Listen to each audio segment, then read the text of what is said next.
भारत में तृतीयक क्षेत्रक इतना महत्वपूर्ण क्यों हो रहा है? ग्राफ के अध्ययन से उत्पादन के क्षेत्र में तृतीयक क्षेत्रक के बढ़ते हुए महत्व का पता चलता है। 2013 में यह कृषि क्षेत्र को उसके स्थान से हटा जीडीपी के सबसे बड़े योगदानकर्ता के रूप में उभरा है।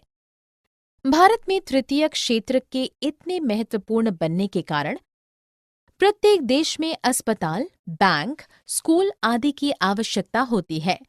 विकासशील देशों में बुनियादी सेवाओं के विस्तार से तृतीयक क्षेत्रकों के उत्पादन और मूल्य संवर्धन हो रहा है। कृषि और औद्योगिक क्षेत्रकों के विकास से सेवाओं में सुधार और विस्तार होता है। जैसे जैसे आय में वृद्धि होती है, लोगों में कुछ वर्ग केवल बुनियादी सुविधाएं जैसे पर्यटन, शॉपिंग, फूड जॉइंट्स आदि की अधिक मांग करना प्रारंभ कर देते हैं। इस प्रकार तृतीयक क्षेत्र के मूल्य संवर्धन के लिए अधिक और उच्च गुणवत्ता वाली सेवाओं की मांग करते हैं। सूचना और प्रौद्योगिकी और संचार प्रौद्योगिकी जैसे नए उद्योगों की खोज और विस्तार महत्वपूर्ण और आवश्यक हो गया है। अधिकांश लोग कहाँ नियोजित हैं? अधिकांश लोग अभी भी कृषि क्षेत्र में नियोजित हैं, जबकि तृतीयक क्षेत्रक जीडीपी में सबसे बड़ा योगदान करता है। इस प्रकार का बदलाव रोजगार के मामले में क्यों नहीं हुआ? ऐसा इसलिए हुआ क्योंकि द्वितीयक और तृतीयक क्षेत्रक में पर्याप्त नौकरियां सृजित नहीं की गई थीं।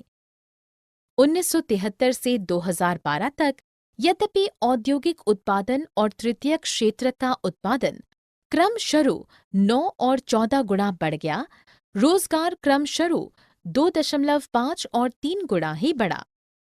प्राथमिक क्षेत्रक अब भी सबसे बड़ा नियोक्ता है, क्योंकि द्वितीयक और तृतीयक क्षेत्रकों में बहुत कम नौकरियां सृजित हुई थीं।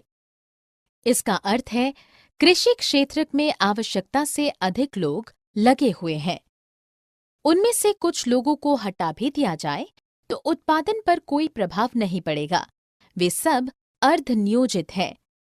किसी ऐसे व्यक्ति की तुलना में जिसके पास कोई नौकरी नहीं है, स्पष्ट रूप से दिखाई देता है। इस प्रकार का अर्धनियोजन प्रच्छन्न है और इसलिए इसे छद्म और प्रच्छन्न बेरोजगारी कहा जाता है।